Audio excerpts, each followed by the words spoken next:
I fought with every single fibre of my being. There was nothing to lose and life to gain. He took care of me too, in an environment where I didn't know I needed to be taken care of. Who do you think deserves to win Game of Thrones? I want my woman to sit on the throne. And, Drogon be right behind her, because basically that's me. We really don't think she's going to make it. We've had so many scares. Emilia Clarke's career was taking off with Game of Thrones. The actress now says she was hiding a secret. It was just like, no, this isn't even a question. That's not happening. That's not an option. Very sad because we almost lost her numerous times. Emilia, I love you. So sorry I wasn't there for you. I just didn't want to be a bother. I walk in and I'm like exhausted and I have my bags and I'm really tired. And from the other side of this enormous lobby, I hear, "Wifey!" And this huge Hawaiian man comes bounding over to me, picks me up and genuinely gets me in like a rugby tackle.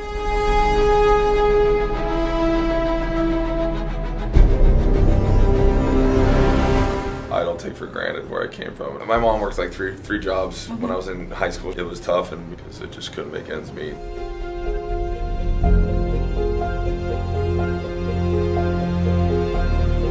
So I put on this little fluffy pink polka dotted sock, and then I walked out and she started laughing so hard. The camera got to see your bum and I got to see a really pink fluffy sock. He was so kind and considerate and cared about me as a human being. He took care of me too, in an environment where I didn't know I needed to be taken care of. I just love that she just brings on that fire. She has it inside of her. She, evokes that spirit.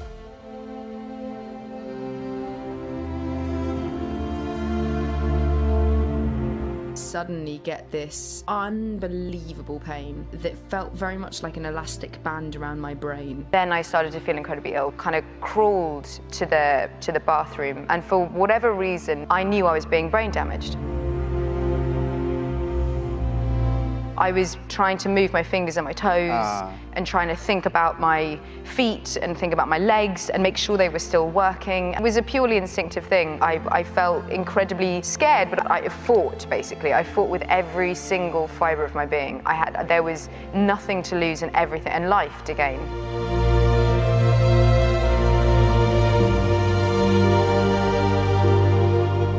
It's completely alienating and entirely frightening and leaves you feeling profoundly alone because no one can see it, no one can understand it.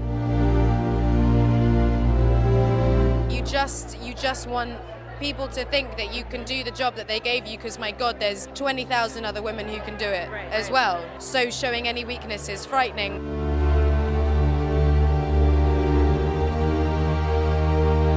That was actually a horrible experience because me and Emilia are very close. It was hard because you're hurting your friend. I just didn't want to be a bother.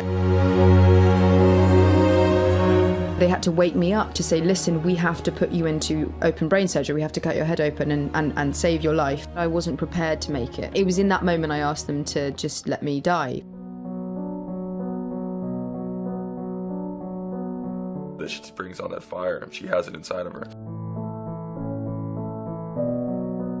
And I had invested so much of my hopes and dreams and wishes for myself, for my family. I'd put so much into that not living to see it just wasn't an option.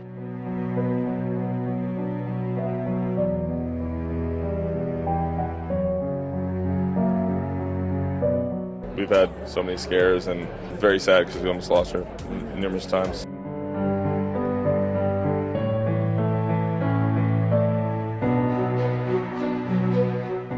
I knew that I had to tell this story because I wanted people who were suffering from it to know that this is also what brain injury looks like and that you can do it. She's so brave and helping the world and trying to raise awareness. I love her to bits and she's here and she's going to do great things with it and teach the world. What we're doing with Same You is that we are trying to shine the light on recovery. Without Game of Thrones, without a loving, supporting family, I wouldn't have been able to navigate my way through. And I wasn't a single mum with 3 kids and 2 jobs, so I wasn't tested in that way. You need support.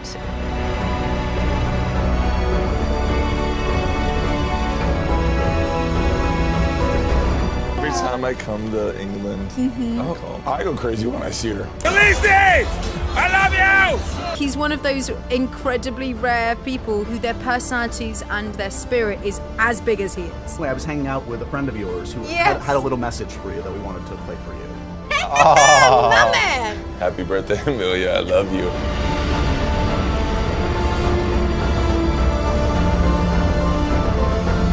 It's the fight part of me that I think is probably the strongest. To prove yourself wrong, to prove other people wrong, that you are strong enough to do it, you're capable of overcoming this.